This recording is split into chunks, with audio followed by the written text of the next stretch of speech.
Class 10th English medium students के सामान्य हिंदी समस्त पाठों के महत्वपूर्ण प्रश्नोत्तर। इसमें एक एक करके कविता पाठ फिर गद्य पाठ लूँगा।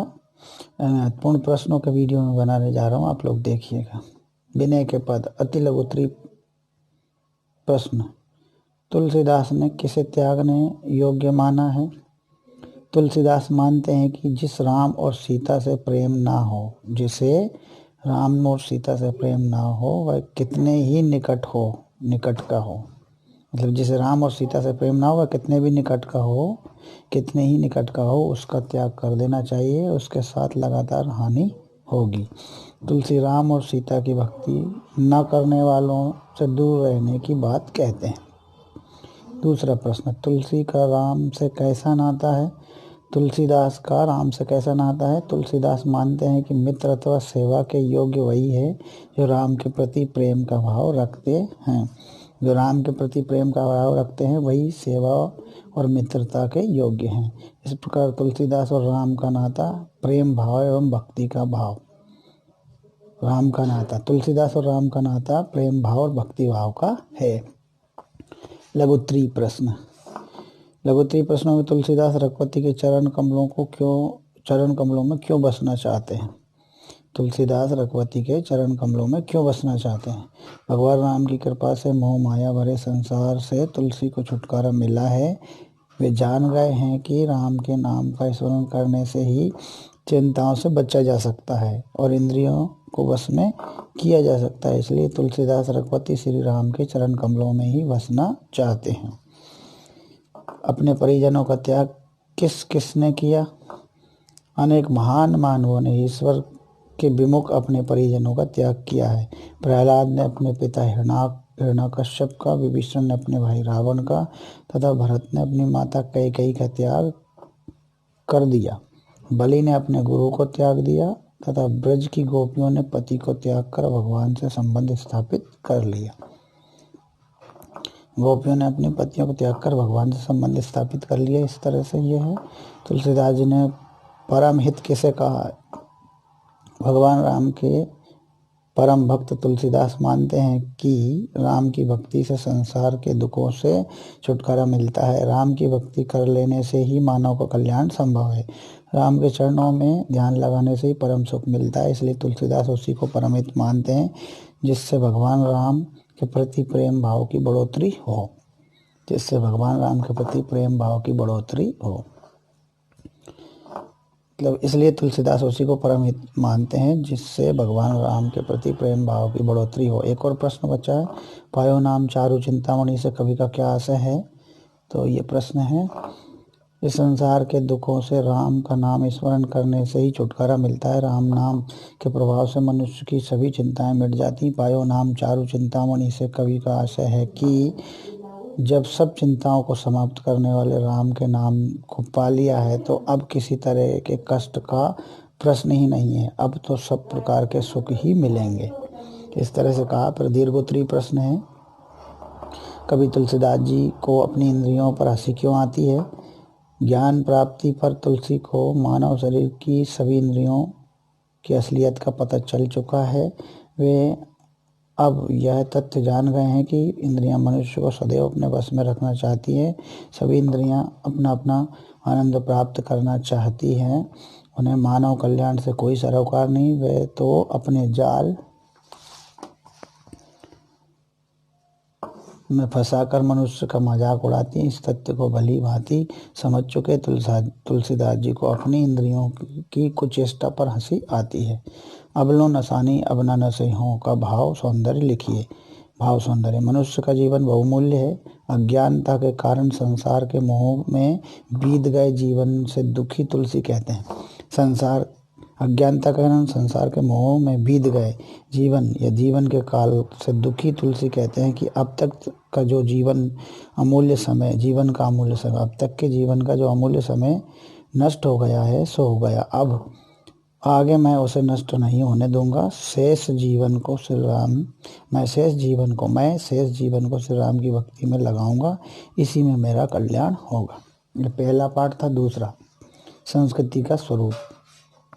इसको लेते हैं संस्कृति का स्वरूप।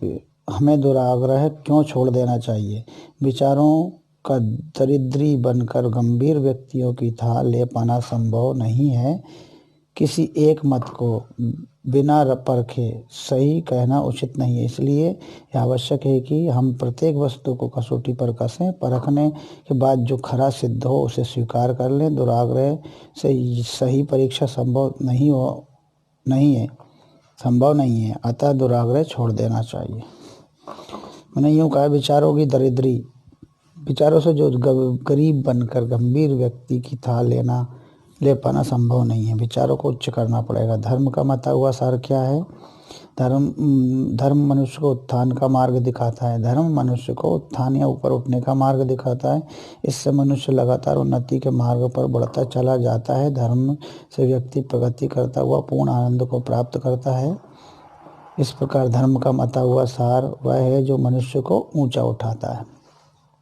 अब ये थे अति लघुत्तरीय प्रश्नों का उत्तर। अब है लघुत्तरीय प्रश्नों का उत्तर। कौन से मनुष्य आत्महनन का मार्ग अपनाते हैं? प्राचीन काल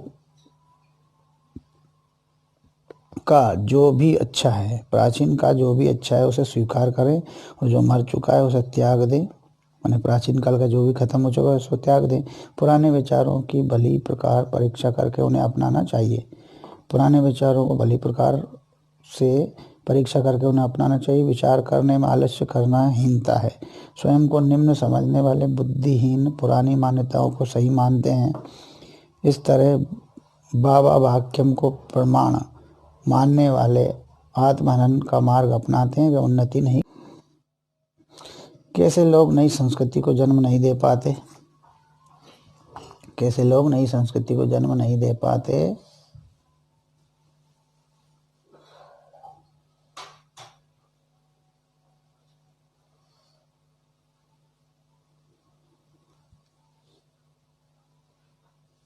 यहाँ लिखा है, कैसे लोग नई संस्कृति को जन्म नहीं दे पाते?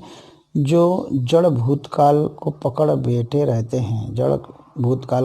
बैठे रहते हैं वे नई संस्कृति को जन्म नहीं दे पाते हैं। प्राचीन संस्कृति के निर्माणकारी तत्व को ग्रहण करके ही नई संस्कृति का निर्माण कर सकते हैं। अतीत के जो स्फूर्ति और प्रेरणा देने वाले तत्व हैं उन्हें ग्रहण कर आगे बढ़ना चाहिए। अतीत के जो स्फूर्ति एवं प्रेरणा देने वाले तत्व हैं उन्हें ग्रहण कर आगे बढ़ना चाहिए। इस प्रकार भूतकाल खाद का काम करता है। कर्म सिद्धि व्यक्ति अनेक दोषों से बच जाता है। कर्म सिद्ध व्यक्ति, जो कर्मों में सिद्ध व्यक्ति है, वो अनेक दोषों से बच जाता है। जबकि कर्म से डरा हुआ व्यक्ति विचारों के उलझन में फंस जाता है और वह किसी संस्कृति को जन्म नहीं दे पाता है। आगे है, संस्कृति जीवन के लिए आवश्यक क्यों है?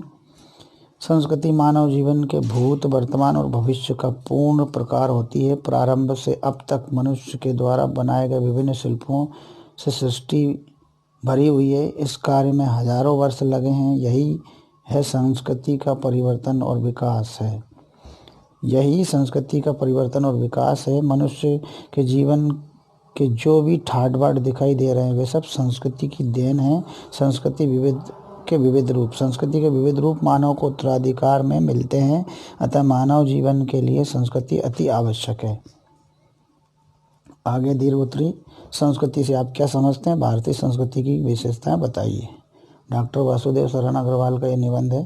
डॉक्टर वासुदेव शरण अग्रवाल संस्कृति की प्रवृत्ति को महाफल देने वाली मानते हैं। संस्कृति से प्रेरित कार्य मनुष्य की सभी इच्छाओं की पूर्ति करने वाले होते हैं। संस्कृति से प्रेरित जो कार्य होते हैं वो मनुष्य की सभी इच्छाओं को पूरा करने वाले होते हैं। संस्कृति से मनुष्य का जीवन उन्नत और आनंदमय बनता है। उन्नत भी बनता है, आनंदमय भी बनता है संस्कृति से मनुष्य का जीवन। इस प्रकार संस्कृति से लेखक का आशय मनुष्य का कल्याण करने वाले श्रेष्ठ कार्यों से संस्कृति का आशय है। आगे है थोड़ा सा और, भारतीय संस्कृति की प्रमुख विशेषता है कि वह मानव कल्याण का मार्ग खोलती है। संस्कृति में आवश्यकताओं के अनुरूप परिवर्तन की शक्ति है। संस्कृति राष्ट्र की प्रगति में सहायक भी है। चलिए दूसरा पार्ट भी होगा, तीसरा मीरा के पद। इसमें क्या है? तिलक उत्तरी प्रश्न, फागुन के दिन 4 से क्या आशय है? फागुन मौज मस्ती भरा होता है, इसलिए मीरा का फागुन के 4 दिन से आशय है कि प्रियतम श्री कृष्ण से मिलने के कुछ ही क्षण हैं, इन क्षणों का भरपूर आनंद लेना है। मीरा के प्रभु कौन है? मीरा के प्रभु भगवान श्री कृष्ण है। वे कृष्ण को पति रूप में मानती हैं। गिरिराज पर्वत को धारण करने वाले नटखट गोपाल के अतिरिक्त उन्हें किसी से लगाव नहीं है, उन्हें किसी और से लगाव नहीं है। अगला है लघुत्तरी प्रश्नों में मीरा को अनमोल धन किसकी कृपा से मिला है? सच्चे गुरु की कृपा से मीरा को राम नाम रूपी अमूल्य रत्न मिल गया है। वे अनुभव करती हैं कि गुरु ने कृपा ना की होती तो राम नाम का रत्न नहीं मिलता। गुरु ने कृपा अगर नहीं की होती तो उन्हें राम नाम का रत्न नहीं मिलता। गुरु की कृपा से ही मीरा को राम नाम का बहुमूल्य धन मिला है। मीरा का अगला प्रश्न है मीरा ने अमूलक धन किसे कहा और क्यों कहा? मीरा ने राम नाम रूपी रत्न को अनमोल धन कहा है। उन्होंने इसे अमूल्य धन इसलिए कहा है कि ना तो यह धन व्यय होता है, ना इसे चोर ले जा सकते हैं, और ना तो यह तो दिन प्रतिदिन बढ़ता जाता है। यह धन तो बहुमूल्य है। एक और प्रश्न, मीरा ने राम रतन धन को अमोलक क्यों कहा है? इस संसार के दुखों से छुटकारा दिलाने वाला राम नाम है। इसके जाप से जन्म मरण के बंधन से छुटकारा पाया जा सकता है। राम का नाम ना तो खर्च होता है, ना इसे चोर चोरी कर सकता है। राम का नाम ना तो खर्च हो सकता है, ना इसे चोर चोरी कर सकता है। यह लगातार अधिक से अधिक बढ़ता ही जाता है। इस प्रकार यह अन्य सभी धनों से श्रेष्ठ है। इसलिए मीरा ने राम रतन धन को अमूल्य कहा है। अगला प्रश्न है होली के आनंद में संगीत के साज कैसे बजते हैं? मीरा रचित पद फागुन के दिनचर्या में होली के माध्यम से कृष्ण भक्ति को किस प्रकार उजागर किया है? देखिए, होली के आनंद में उल्लास और पखावज आदि संगीत साज बजाए जाते हैं। इस अवसर पर हृदय को विभोर करने वाले राग बजाए जाते हैं। पिचकारी भर के रंग डाला जाता है। सभी ओर लाल गुलाल उड़ता है। इस लौकिक होली के समान ही भक्त मीरा के हृदय में श्री कृष्ण की भक्ति की होली का रस रंग रमा है। आनंद नाद रूपी साज की झंकार से उनका अंतर गूंज रहा है। यहाँ विविध प्रकार से श्री कृष्ण भक्ति ही दर्शाई गई है। एक और है सत की नाव खेवटिया सतगुरु। इस पंक्ति का भाव स्पष्ट कीजिए। इस पंक्ति को लिखने वाले कवि इस पंक्ति को एक बार फिर से देख लेते हैं। ये वाला प्रश्न, होली के आनंद और उल्लास में पखावज आदि संगीत के साज बजाए जाते हैं। इस अवसर पर हृदय को विभोर करने वाले राग गाए जाते हैं। पिचकारी भर के रंग डाला जाता है। सभी ओर लाल गुलाल उड़ता रहता है। इस लौकिक होली के समान ही भक्त मीरा के हृदय में भी श्री कृष्ण की भक्ति की होली का रस रंग रमा है। अनहद नाद रूपी साज की झंकार साज की झंकार से उनका अंतर गूंज रहा है। यहाँ विविध प्रकार से कृष्ण भक्ति ही दर्शाई गई है। सत की नाव खेवटिया सतगुरु। इस पंक्ति का भाव स्पष्ट कीजिए। इस पंक्ति को लिखने वाले कवि कवियत्री का नाम क्या है? भक्त हृदय में सत्य ईमानदारी दया करुणा सहानुभूति आदि भाव भरे हैं। ये सभी गुण उसमें गुरु के द्वारा दिए गए ज्ञान से आते हैं। गुरु ही उसे बताते हैं कि संसार में क्या सत्य है, किसका ध्यान करना चाहिए, किससे बचना चाहिए। बिना गुरु के उपदेश के सही मार्ग पाना असंभव है। इसी भाव से प्रेरित मीरा कहती हैं कि मेरी सत्य से परिपूर्ण जीवन की नाव को खेने वाले सच्चे गुरु हैं। उन्हीं की कृपा से मैंने संसार रूपी सागर को पार कर लिया है। इस पंक्ति की कवियत्री मीरा है। अब अगला है मेरी जीवन रेखा। ये पाठ है मेरी जीवन रेखा। अति लघुत्तरी प्रश्न, द्विवेदी जी के इस्तीफा वापस लेने के संबंध में उनकी पत्नी ने क्या कहा? द्विवेदी जी पर रेलवे की नौकरी से इस्तीफा देने पर उसे वापस लेने का दबाव पड़ा। उन्होंने इसके बारे में अपनी पत्नी से पूछा तो उन्होंने सीधा कहा, क्या थूक कर भी कोई उसे चाटता है? उस उत्तर से द्विवेदी जी बड़े प्रसन्न हुए तथा पत्नी को धन्यवाद दिया। इंडियन प्रेस में काम करते हुए द्विवेदी जी ने कौन सी पुस्तक लिखी? इंडियन प्रेस में सरस्वती पत्रिका के संपादन में द्विवेदी जी पूरी शक्ति लगा देते थे। इसके अतिरिक्त समय मिलने पर कुछ लेखन कार्य कर लेते थे। उन्होंने लिखने का कम ही समय मिलता था। उन्हें लिखने का कम ही समय मिलता था, फिर भी उन्होंने संपत्ति शास्त्र नामक पुस्तक उन्होंने लिखी। अब आते हैं लघुत्तरीय प्रश्न। होशंगाबाद में द्विवेदी जी ने क्या नई उपलब्धियां प्राप्त की? होशंगाबाद में द्विवेदी जी को सुशिक्षित महानुभावों का साथ मिला, पढ़े लिखे लोगों का। उस संगति के फलस्वरूप उन्होंने 4 आदर्श सिद्धांत निश्चित कर लिए। पहला, समय का पाबंद होना। दूसरा, रिश्वत ना लेना। तीसरा, अपना काम ईमानदारी से करना। चौथा, ज्ञान वृद्धि के लिए लगातार प्रयास करते रहना। 4 सिद्धांत निश्चित किए, वो क्या क्या था? पहला, समय का पाबंद होना। दूसरा, रिश्वत ना लेना। तीसरा, अपना काम ईमानदारी से करना। चौथा, ज्ञान वृद्धि के लिए लगातार प्रयास करते रहना। इस तरह होशंगाबाद में द्विवेदी जी ने कई उपलब्धियां प्राप्त की। तो ये 4 सिद्धांत प्राप्त किए थे उन्होंने। महावीर प्रसाद द्विवेदी ने अपने लिए कौन से 4 सिद्धांत निश्चित किए और उनका पालन करने में वे कहाँ तक सफल हुए? ये भी वही 4 सिद्धांत बताएंगे। द्विवेदी जी का बचपन से ही सुशिक्षित व्यक्तियों की संगति में रहने का स्वभाव था। सत्संगति के फलस्वरूप ही उन्होंने अपने लिए 4 सिद्धांत या 4 आदर्श सिद्धांत निश्चित किए, जो इस प्रकार थे: समय की पाबंदी करना, रिश्वत न लेना, अपना काम ईमानदारी से करना और ज्ञान वृद्धि के लिए सतत प्रयत्न करते रहना। इनमें से पहले 3 पालन करने में वे सहज ही सफल रहे, किंतु चौथे के पालन के लिए उन्हें सजग रहने की आवश्यकता पड़ी। महावीर प्रसाद द्विवेदी को विद्यार्थी जीवन में किन किन कठिनाइयों का सामना करना पड़ा? महावीर प्रसाद द्विवेदी को विद्यार्थी जीवन में किन किन कठिनाइयों का सामना करना पड़ा? तो महावीर प्रसाद द्विवेदी का जन्म एक गरीब परिवार में हुआ था, इसलिए विद्यार्थी जीवन में उन्हें अनेक कठिनाइयों का सामना करना पड़ा। मात्र 13 साल की आयु में गांव से 26 मील दूर रायबरेली के जिला स्कूल में अंग्रेजी की पढ़ाई की। वे गांव से अपनी पीठ पर आटा दाल लाद कर ले जाते थे। उन्हें खाना बनाना नहीं आता था, अतः आटे के पेड़े या टिक्कियों को दाल में पकाकर अपना पेट भरते थे। परिवार की खराब हालत के कारण उनकी आगे की पढ़ाई ना हो सकी। सरस्वती पत्रिका का संपादन महावीर प्रसाद द्विवेदी को किस प्रकार प्राप्त हुआ? द्विवेदी जी से एक अध्यापक मिले। उन्होंने 3री कक्षा के कोर्स की एक पुस्तक की आलोचना लिखकर प्रकाशित कराने पर जोर दिया। जब पुस्तक देखी तो अध्यापक द्वारा बताए गए दोष उसमें पाए गए। फलस्वरूप द्विवेदी जी ने उसकी समालोचना लिखकर पुस्तक के रूप में प्रकाशित कर दी। उस पुस्तक का स्वामी इंडियन प्रेस प्रयाग था। उस समालोचना से प्रभावित होकर उन्होंने सरस्वती पत्रिका के संपादन का कार्य द्विवेदी जी को सौंपने का निश्चय किया। इस प्रकार द्विवेदी जी को सरस्वती पत्रिका का संपादन कार्य प्राप्त हुआ। एक और प्रश्न है,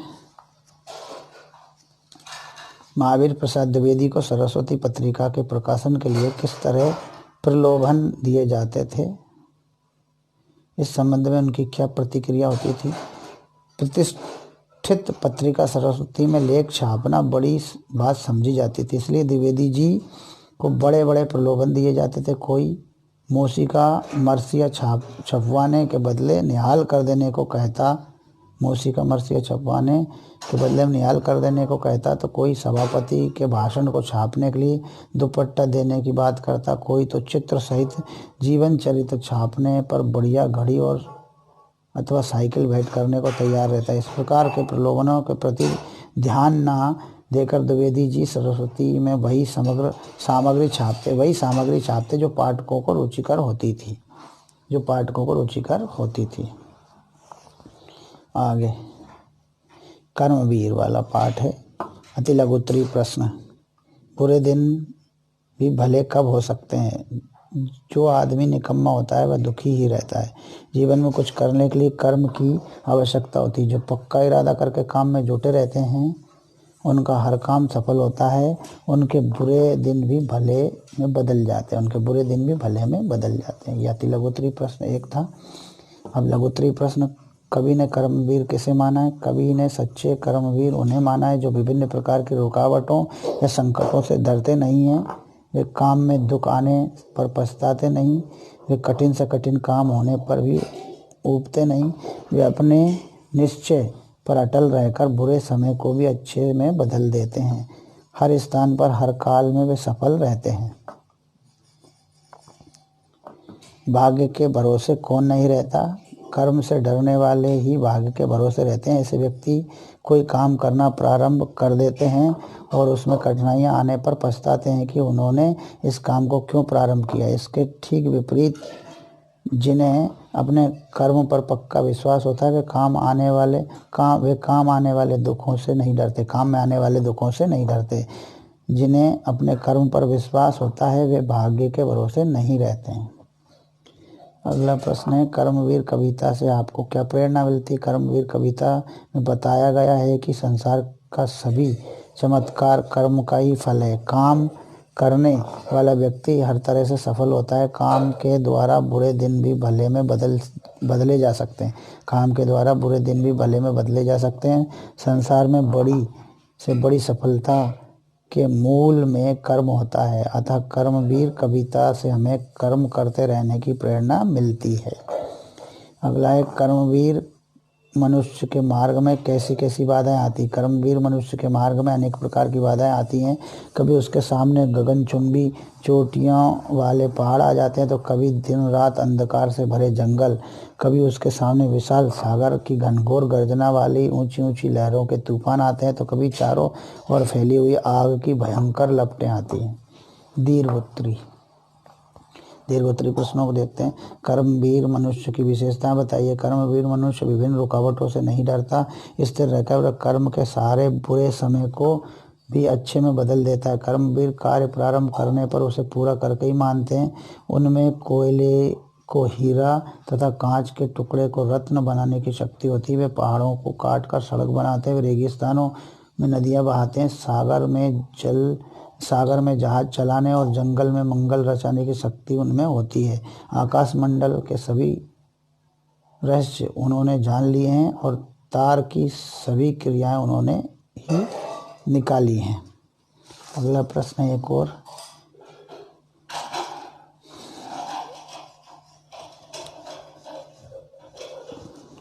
कर्मवीर कौन कौन से बड़े काम करके दिखा देते हैं? कर्मवीर बड़े से बड़े काम को पूरा कर देते हैं। वे ऊंचे पर्वतों को काट कर आने जाने के लिए राह सड़कें बना देते हैं। रेगिस्तान में हरियाली लाने को वे नदियां बहा देते हैं। बहुत गहरे और गरजते हुए समुद्र की लहरों को पार करने के लिए पानी के जहाज चला देते हैं। सुनसान और वीरान जंगलों में भी कर्मवीर महामंगल की रचना कर देते हैं। कर्मवीरों ने आकाश मंडल के अनेक भेद उजागर किए हैं। तार की समस्त प्रक्रिया भी कर्मवीरों की ही करामात है। इस तरह से वीडियो था। धन्यवाद। अगले वीडियो में अगले पार्टों को